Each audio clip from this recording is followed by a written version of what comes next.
All right, this is the last type question you're going to see on the test, and I think these are the easiest ones. Um, and just to remind you, I do have my kids in my room with me, so I'm going to be distracted. Plus, we've moved from Bambi, and now we're watching Lion King. So if I start crying in a little bit, it's because Mufasa is probably going to die again. I assume Bambi's mom never makes it away, so I'm going to assume Mufasa doesn't make it this time either. So anyway, all right. So here we are. We have find the equation of the conics described, and you have to decide what the conic section is. I'm not going to say here's an ellipse, find the equation. You need to determine what it is. And I'm going to start by sketching all this stuff. I have points at 1, 3, 7, 3, and 6, 3. All of those are in the first quadrant. So I'm going to sketch a first quadrant real quick. Actually, I'm going to make it a rough sketch. I'm going to say somewhere in the first quadrant, y-axis, x-axis. And let's see. I need to go 1, 3. So I'll call this 3.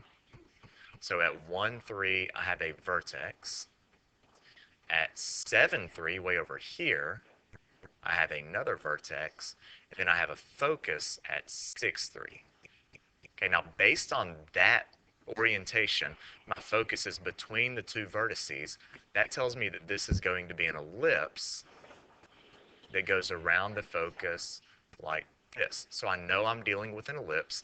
I also know that since my focus is based on the orientation, I also know that this is a left and right, a Stewie Griffin ellipse. So this is going to be x minus h squared over something squared plus y minus k squared over something squared is equal to 1.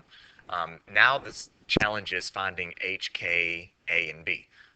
Well, the h and k is going to come off the center, and my center will be right between these two vertices. Well, I know the y-coordinate is going to be 3. I know the y-coordinate of my center is going to be 3, but I've got to figure out is the x-coordinate, and from end to end, this is a whole distance of 6, which means 3 is going to cut it in half. So I'm simply going to count 3 units from 1, so 1, 2, 3, and that puts me at an x-coordinate of 4. So my center is going to be 4, 3, which is my A and my B. Not my A and my B, that's my H and my K. H and K. Now I need to find A and B. A is going to be the easy one because A is under my X, that's my distance left and right, and I went 3 units to get from my center to the vertex, so that's my A. So I'll go ahead and make a note that A is 3. Now B is going to be a little bit tougher because B is actually the distance up to this point, but I don't know what that distance is. So I'm going to have to go a different route, and that's going to be through using C. Well, the distance from center to focus is C, and I know that C is 2, and I also know that in an ellipse, a squared minus b squared equals c squared, and I can plug in my a and c that I've already determined. A is 3, 3 squared is 9, minus b squared is what I'm looking for, and c is 2, 2 squared is 4. So negative b squared equals negative 5. B squared is equal to positive 5. And that's good enough because my formula actually calls for b squared. So once I find b squared, I can simply plug in 5 for b squared, and I now have everything for the equation. It's x minus h, and I know that h is 4. A squared, a is 3, so 3 squared is 9. Y minus k, which is 3, and we know that b squared is 5, equals 1, and there's our standard form for that ellipse. Good, good? Good, good. Let's try this one. A conic section that has a focus and a directrix.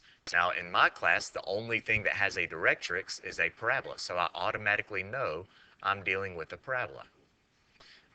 Then I'm going to graph the rest. I need to go negative 2, 5. That's somewhere in the second quadrant. So I'm going to go negative 2. Here's negative 2. And 5. 1, 2, 3, 4, 5. That's a focus. And then I have a directrix at y equals 3. So a horizontal line at y equals 3, that's my, oh geez, my daughter just grabbed the mouse. Let go, let go! Okay, go watch Lion King. Look, Simba's having a come to Jesus talk with not Simba, Mufasa's having, did I say Simba died? Let's not talk about, I don't know what's going on. There's some little line and it's dad. Go watch it. All right. So here is my directrix. And what I know about um, a parabola is that the vertex is always right in the middle of the focus and the directrix. So if my directrix is at 3 and my focus is at a y-coordinate of 5, that means my vertex has to be at 4, and I know the x-coordinate is -2. So my vertex is at the ordered pair -2, 4. And I also know that a parabola wraps around the focus. So it's going to go through the vertex. It's going to go this way. If my parabola opens up, then I know my x term is squared. So it's x minus h squared equals 4p y minus k. And I already know h and k. I already know that those two. So I'm going to go ahead and plug those in.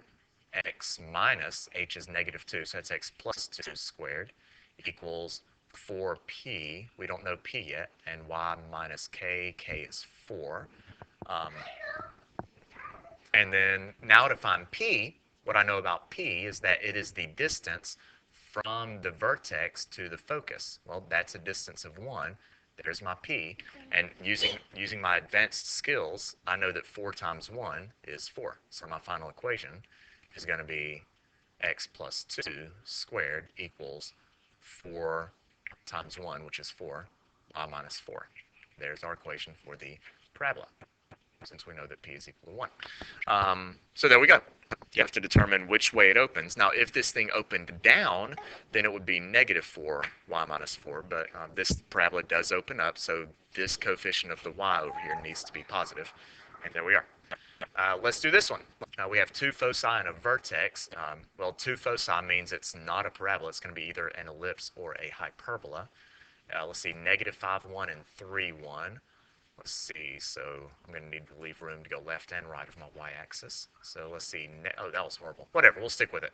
-1, 2, 3, 4, 5. So -5, 1 is a focus. +3, 1 is another focus, and a vertex is 0, 1. So here's a vertex. Based on the orientation of these 3 things, my vertex is between the foci. That only happens with a hyperbola. So I know that this hyperbola is going to go through that vertex and around the focus, and there's going to be another one over here coming around this focus. So I know it's a hyperbola that opens left and right. If it's a hyperbola that opens left and right, I know the x term has to be first. So x minus h squared over a squared, y minus k squared over b squared equals 1. And now the challenge is finding the center.